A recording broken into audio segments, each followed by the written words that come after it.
It is likely that you have encountered representations of angels in paintings, movies, or sculptures, as enchanting beings, blonde, wearing white robes, and with soft wings. But is this really the image that angels have? The answer is an emphatic no. The Bible mentions not just one type of angel, but rather 9 distinct classes of angels. Some have multiple faces. Others appear as wheels full of eyes. Some are so strong that they can defeat entire armies. Besides all of these, there is an angel of a higher category, whose appearance was so impressive that it even made a prophet prostrate himself on the ground in despair. Before reaching the top, it is essential to start from the first level. The angels that are closest to us, human beings, are those of level 1, known as common angels. The Bible teaches us in Hebrews 1 verse 14, "Are they not all ministering spirits sent out to serve for the sake of those who are to inherit salvation?" This means that, even without being seen, they are with us as ministers of God on behalf of His church. Do you know the concept of a guardian angel? Therefore, even though the expression itself is not present in the Bible, the idea is found. Jesus stated, in the Gospel of Matthew, chapter, verse, "See that you do not despise one of these little ones, for I tell you that their angels in heaven always see the face of my Father who is in heaven." This suggests that God assigns angels to each person to protect them. Be careful, because these angels are not under our control and do not act just because we wish them to. They act when they are sent by God. He is the one who gives the orders. In the Bible, we find several occasions where they were sent to fulfill specific tasks. Daniel in the lion's den. An angel was responsible for silencing the beasts, as it is written in chapter 6, verse 22 of the book of Daniel. In the desert, in a moment of despair and longing for death, Elijah received a visit from an angel who brought him bread and water, and said, "Get up and eat, for the journey is too much for you." It is written in the first book of Kings, chapter, verse. Peter imprisoned. In the book of Acts of the Apostles, chapter, an angel appeared during the night, freed his chains, and led him out of prison, guiding him through the streets to his freedom. In Luke, chapter, verse, during the episode of Gethsemane, when the Son of God was preparing for the cross, an angel came from heaven to offer him strength.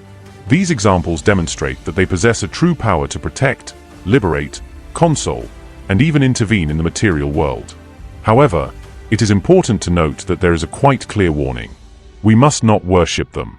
In Revelation 22 verse 8, John fell down before an angel to worship him, but he immediately stopped him. Don't do that.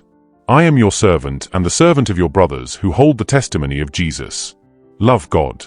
In other words, angels are loyal and obedient soldiers, without the intention of seeking glory for themselves. They work for the Lord and follow the directives of the throne, not those of men. It is truly intriguing to consider that they are around us, in silence, ready to act as soon as God determines.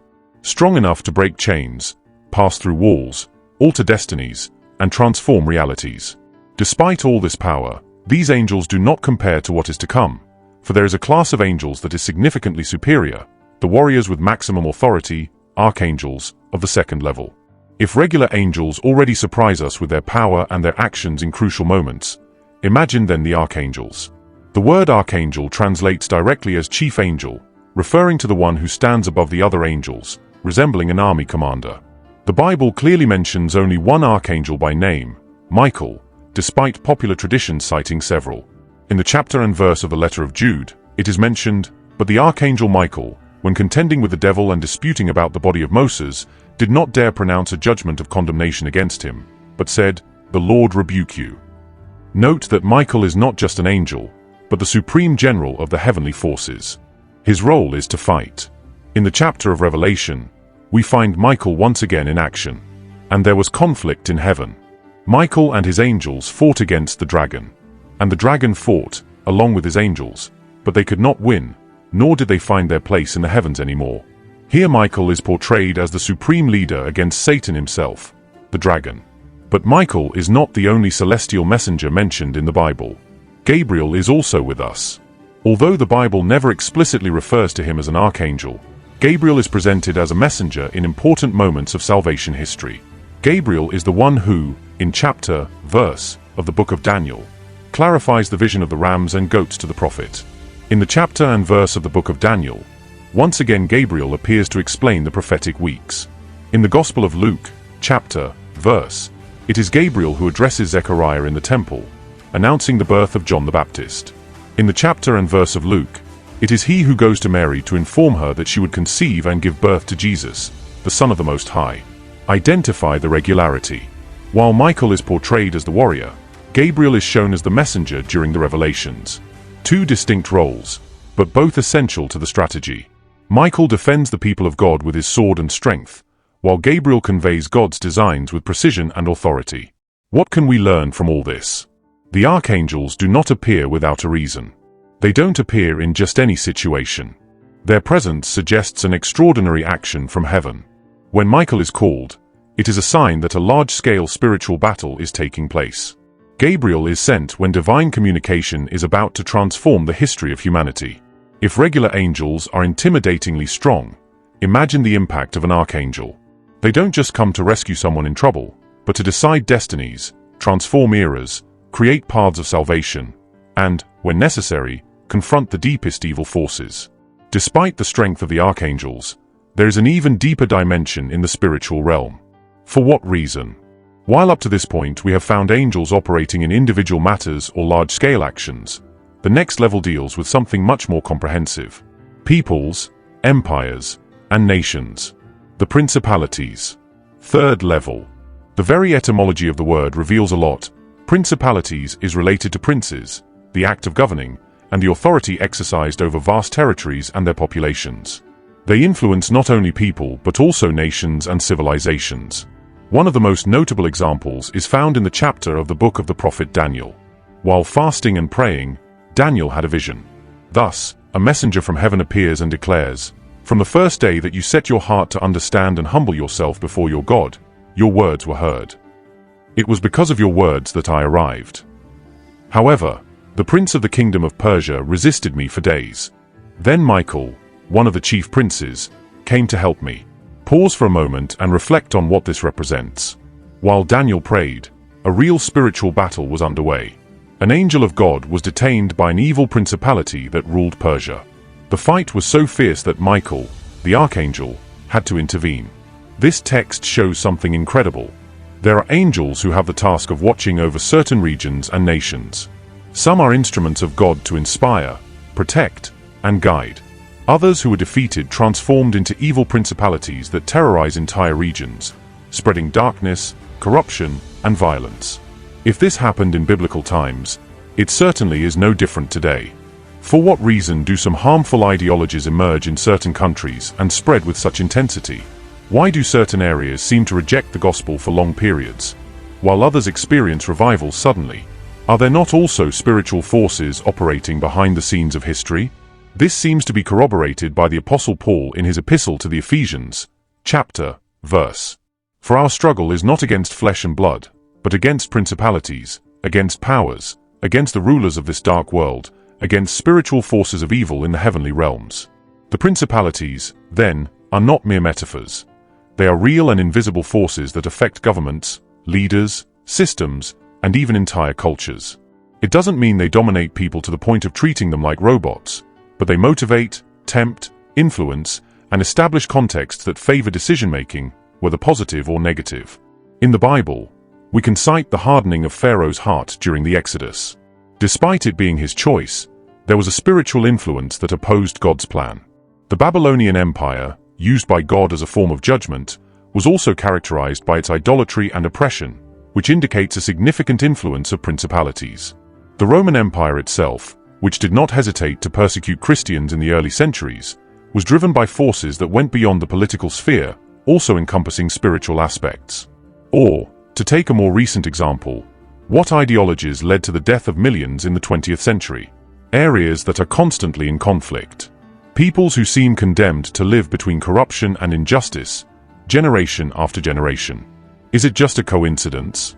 Or could it be that, similar to the account in the book of Daniel, evil principalities still persist, engaged in battles that involve entire nations? The Bible reveals to us that, ultimately, God remains in control. No principality, no matter how strong, will be able to thwart his plan. It is for this reason that Michael emerged victorious in Persia. That is why the gospel has crossed cultural and political borders throughout history. This fills us with hope. Although there are principalities of darkness, there are also principalities loyal to God, destined to protect areas, inspire leaders, and prepare the way for the kingdom of heaven. If principalities already operate on such a scale, don't imagine that we have reached the end, for the next level is even more expansive. Powers, level 4. While the principalities govern the nations, the powers govern the spiritual and material order of the universe. If the principalities already surprise us with their influence over entire nations, prepare yourself, for now we are about to ascend to an even higher level, which is even more grandiose. Powers, or authorities. The principalities are related to specific areas, while the powers exert their influence in a much broader scope, encompassing the spiritual and material order of all creation. They are mentioned by the Apostle Paul in Colossians, chapter, verse. For it was through him that all things were created, both those in the heavens and those on earth, both visible and invisible, whether thrones, or dominions, or principalities, or powers. All things were created through him and for him. Note that Paul does not present the powers as a legend or a metaphor. She considers them part of the real structures established by God. In other words, they have been present from the beginning as components of the invisible spiritual order that sustains the universe. The role of the faithful powers. The powers that are faithful to God act as guardians of the cosmos. They serve to prevent spiritual disorder from permeating the material world, keeping creation in harmony. They ensure the fulfillment of divine decrees, the application of God's justice, and the preservation of created harmony. For this reason, throughout history, many theologians and Christian authors have portrayed them as warriors adorned with shining armor, but with expressions of tranquility, not only prepared to fight but also to preserve the peace that emanates from the throne of God. We can imagine the powers as spiritual guardians who, although invisible, are always working to prevent the universe from falling into disorder. The decline of the powers. Just as happened with some principalities, certain powers also fell. When this happened, their original function was altered. Instead of maintaining order, they began to promote chaos. They stopped supporting justice and began spreading darkness and devastation. That is why Paul warns in Ephesians, chapter, verse, that we are not fighting against human beings, but against principalities and powers. This reveals to us that the struggle of faith is not limited to succumbing to isolated temptations, but rather to combating spiritual structures that seek to corrupt the divine order established by God. Illustrations in the Bible. In the biblical account, although the term powers is not always explained, there are indications of their activity. In the book of Job, when Satan is authorized to strike Job's possessions and health, a struggle occurs that affects the order of the physical world. Here we observe how spiritual entities manage to influence creation. In Daniel, when fighting angels combat principalities, it is quite possible that the powers were also participating, since the battle went beyond human boundaries. In Romans, chapter, verse, Paul presents us with a message that fills us with hope. I am convinced that neither death nor life, neither angels nor authorities, neither powers nor anything else will be able to separate us from the love of God that is revealed in Christ Jesus, our Lord. That's impressive. Although there are authorities and some may be corrupt, they do not have the power to break the connection between God and his children. Sometimes, when we contemplate the world, we get the impression that everything is about to collapse. World crises, catastrophes, aggressions, and conflicts. However, the Bible teaches us that the universe is not governed by chaos, but by the Lord. The loyal powers still operate, preventing evil from going beyond what it already does. Although there are evil forces, they were defeated on the cross. As Paul states in Colossians, chapter, verse, and, having disarmed the principalities and powers, he made a public spectacle of them, triumphing over them in his very essence. Christ has already conquered them. This implies that, despite being invisible and extremely powerful, these forces cannot overcome the church. However, if the powers already exert their dominion over the cosmic order, one can imagine a level of angels that do not fight, but emanate light, inspire, and transmit miracles directly to people. This is what we will explore now as we ascend another level in the celestial hierarchy. Virtues, Class C. The name itself already suggests that. Virtues are related to strength, power, and the visible manifestation of God's glory. In the Christian tradition, virtues are considered the angels that carry God's supernatural power to perform miracles. They do not present themselves so much as warriors or messengers, but rather as intermediaries who transmit the energy of heaven to earth. What is the function of virtues? Virtues do not govern nations, do not lead troops, do not transmit direct messages. Their role is to motivate, empower, and act in decisive situations. They are like a thread of vital energy that connects God to men. When a person is endowed with powers beyond the normal to forgive an offense that should not be forgiven. When a broken heart discovers a peace that cannot be explained. When a healing occurs without a medical explanation, or when someone chooses to drastically transform their life after hearing the gospel. Tradition asserts that there may be virtues working behind the scenes, conferring this power of transformation. Cases in the scriptures. Even though virtues are not described in detail in the Bible, we can perceive signs of their influence. When Jesus healed the sick, the disciples noticed that there was a force emanating from him. Gospel according to Luke, chapter, verse. We can reflect on the virtues, sharing this divine energy. In chapter 4, verse 31 of the Acts of the Apostles, when the disciples dedicated themselves to prayer and the place began to shake, we can observe the intervention of these celestial forces that provide encouragement and courage. In episodes such as the resurrection of Lazarus, in John chapter, and the healing of the lame man at the Beautiful Gate, in Acts chapter, we witness heaven penetrating the earth with its power. Tradition relates these expressions to the virtues as described in Christian iconography. The virtues are usually painted as luminous angels, with peaceful faces, open hands, spreading light. Although they are not armed nor carry swords, they seem to emanate an aura of strength, peace, and hope. They are like burning flames that illuminate and strengthen those in the darkness. Reflecting on this, virtues remind us of something essential. The gospel is not just a doctrine that we must understand intellectually. It is equally the divine power capable of changing lives. Paul stated in Romans 1 verse 16, "For I am not ashamed of the gospel of Christ. For it is the power of God destined for the salvation of all who have faith." When this power reveals itself in our lives, whether through miracles, conversions, or unexpected forces, we can assume that the heavens are reaching us through these virtues. If virtues are carriers of God's power, then we can ask ourselves, who is responsible for organizing all of this? Who issues the orders from the throne so that each miracle, each deliverance, and each action occur at the appropriate time? To find the answer, we must ascend to the next level of the celestial hierarchy. Dominions, 6th level. Now we have reached a stage that is rarely mentioned, but is crucial for everything to fall into place. The areas of control, which are also known as dominations. They are not shown performing miracles, they do not come to free prisoners, and they do not participate in visible battles. Their task is quite different, to organize and manage the order of heaven, the function of the dominions. The Christian tradition sees the dominions as ministers of the divine government. They receive direct instructions from the throne of God and pass them on to the lower hierarchies, ensuring that each task, each miracle, and each spiritual battle occur at the appropriate time and place. They do not manifest in human visions as flames or as soldiers. On the contrary, their role is discreet, without fanfare, but essential. Without them, the celestial order would disintegrate into chaos. If we consider the common angels as soldiers and the archangels as captains, we can affirm that the dominions act as administrators of heaven. They are the ones who ensure the flawless functioning of the gears of divine will, as they are depicted. Historically, kingdoms and domains have been represented with crowns, scepters, or staffs of power.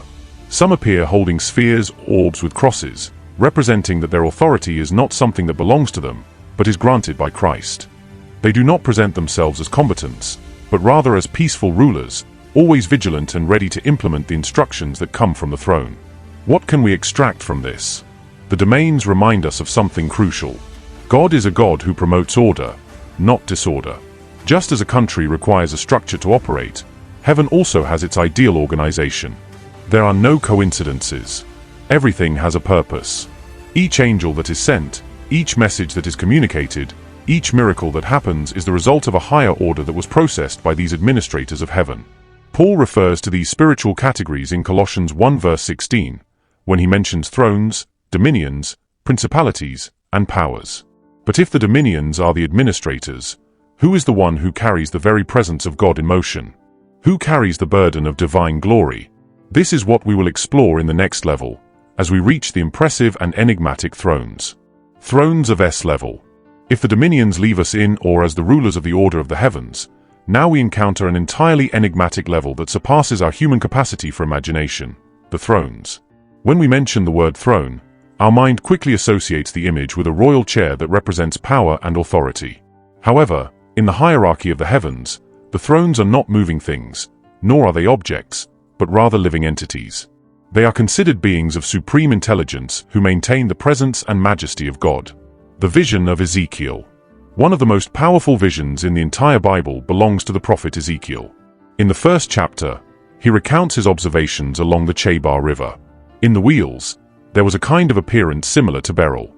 All four were identical. Their structure and construction resembled concentric wheels. While they walked, they could go in 4 different directions. When they walked, they didn't turn around. They were full of eyes around the 4 wheels. Visualize that. Wheels within wheels, spinning in every direction, covered in eyes everywhere. They are not mere machines, but living beings that carry the presence of God himself.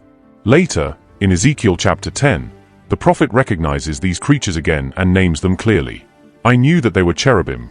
Each of them had 4 faces and, in turn, 4 wings, and under these wings there was the appearance of human hands.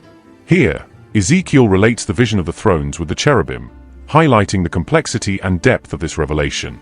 Ophanins, the spinning wheels. In Jewish tradition, these creatures are known as ophanins, a Hebrew word that translates to wheels.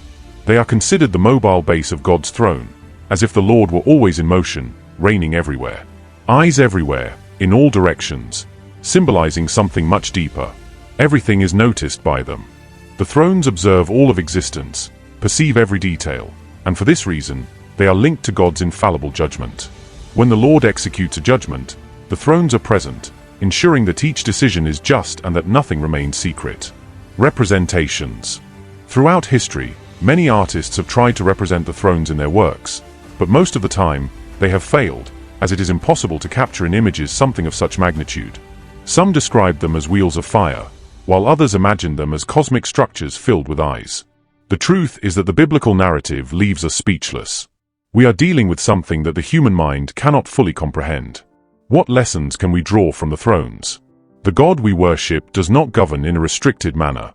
His throne is not fixed in one place. He moves. He observes everything. He is a fair ruler, and that provides us with security. Nothing escapes his watchful eye. Neither our tears, nor our battles, nor our injustices. The thrones adorned with eyes ensure that divine justice is infallible. If the thrones uphold the glory of God and symbolize his impeccable judgment, how can we characterize those who protect what is sacred? The next category is, without a doubt, one of the most recognized and, at the same time, one of the most misunderstood.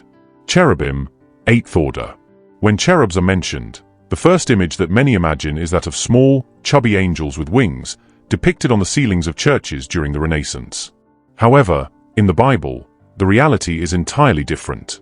The cherubim are not fragile, nor delicate, nor do they evoke feelings of tenderness. They are majestic creatures, protectors of what is sacred, holders of divine wisdom and a comprehensive vision, the cherubim in the Garden of Eden. They are first mentioned in Genesis, chapter, verse. After the fall, when Adam and Eve were expelled from the Garden of Eden, it is written, "So he drove out the man, and he placed at the east of the Garden of Eden cherubims, and a flaming sword which turned every way, to keep the way of the tree of life." Note that the main function of the cherubim, at first, was not to sing or transmit messages, but rather to protect access to the tree of eternal life, preventing fallen man from approaching. They appear as defenders, protecting the holiness of God from profanation. The cherubim that are found on the Ark of the Covenant. Later, in Exodus chapter, God instructs Moses to build the Ark of the Covenant and to place 2 cherubim made of gold on it. They should cover each other with their outstretched wings, facing each other over the mercy seat. Where was the manifestation of God's glory? Precisely in that place between the cherubim. This is revealing. The cherubim are always associated with the presence and glory of God. They are not just protectors, but also instruments of revelation, representing the fact that the Holy of Holies is a place that cannot be accessed without the mediation of the Lord himself. Ezekiel's vision. Chapters 1 and 10 of the book of Ezekiel present the cherubim in such detail that they can sometimes cause us fear. They have 4 faces, that of a man, that of a lion, that of an ox, and that of an eagle. Each of them has 4 wings. 2 cover the body, while the other 2 open for movement. Their bodies gleam like polished bronze. Their feet resemble those of a calf. There are eyes everywhere, as if nothing could go unnoticed. They move with the speed of lightning, accompanied by thunder and flames, as if they were carriers of celestial energy. In the chapter, Ezekiel comes to the conclusion that, "Then I knew that they were cherubim," that is, what seems incomprehensible to us became clear to him. They were the same protectors of Eden, but displayed in all their magnificence. The meaning of the cherubim. The four faces symbolize distinct aspects of creation and the manifestation of God. Man, wisdom, reason. Lion, power and royalty. Ox, work and sacrifice. Eagle, perception and spiritual ascension. These symbols indicate that the cherubim have an understanding of reality that goes far beyond ours. It is for this reason that, in tradition, it is believed that even angels of lower hierarchies seek the consultation of cherubim when they need to understand the mysteries of divine will. The cultural distortion. Over the centuries, especially during the Middle Ages and the Renaissance, artists began to depict cherubs as small, sweet, and ornamental children. But this conception is quite different from what the Bible describes. Without realizing it, we replaced beings of fire, with blazing eyes and thunder, with adorable little faces and small wings, and thus we forgot what true fear and true veneration they inspire. Despite the majesty of the cherubim, there is an even higher order, so close to the throne that they do not even descend to earth. Level of the seraphim. We are at the highest point, at the peak of the hierarchy of angels. The angels of high order. While the cherubim protect the sacred and meditate on the mysteries of glory, the seraphim occupy an even higher position. They do not descend to earth, do not deliver messages, do not protect areas, nor fight battles. Their function is unique and indisputable: to be perpetually in the presence of God's throne, filled with worship for all eternity.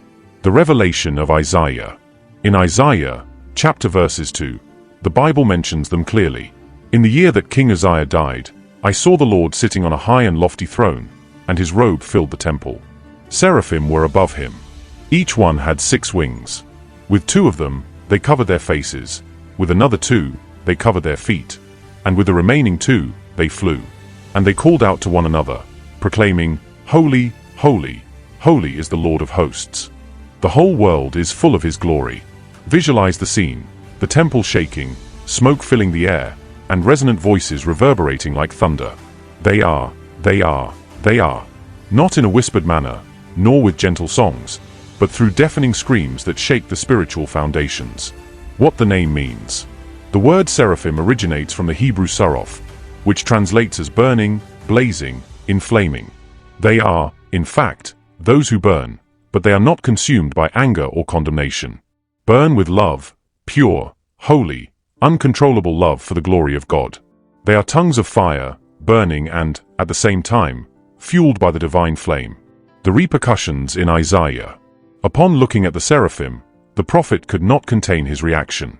He fell to the ground and exclaimed, as it is written in Isaiah, chapter, verse, "Woe is me! I am disoriented, for I am a man whose lips are impure, and I live among a people of equally impure lips. And my eyes have seen the King, the Lord of hosts." The holiness of God, as revealed by the seraphim, is so overwhelming that it immediately reveals the insignificance and impurity of human beings. But observe what happens. One of the seraphim approaches Isaiah, carrying a burning coal from the altar, and places it on his lips. He declares, "Behold, this has touched your lips. Your sin has been purified and your iniquity has been forgiven." This act is significant. The fire of the seraphim does not burn, does not judge, does not exterminate. It cleanses, renews, and makes sacred. The same fervor that consumes them in adoration is employed to transfigure Isaiah and prepare him for his mission. How are the seraphim depicted? They are depicted with 6 wings. 2 cover the face, for not even they, who are so close to God, are able to behold the fullness of the Lord's glory. 2 cover their feet as a gesture of humility and respect. 2 winged creatures are always ready to serve and worship, flying incessantly. Christian tradition has always associated them with fire, purity, and constant worship. They are the incessant praise of heaven, the vibrant worship that never stops. However, there is a dark enigma that permeates all of this, for the Bible indicates that the one we now call Satan was not a seraphim, but rather a cherubim, one of the highest, possibly the most beautiful, the one closest to glory. When wickedness was discovered in him, his fall forever changed the narrative of the spiritual world. If you wish to understand how this cherub was before his fall and how his pride initiated a rebellion that resonates to this day, be sure to watch the next video, in which we will investigate the fall of Lucifer and the events that occurred even before the book of Genesis.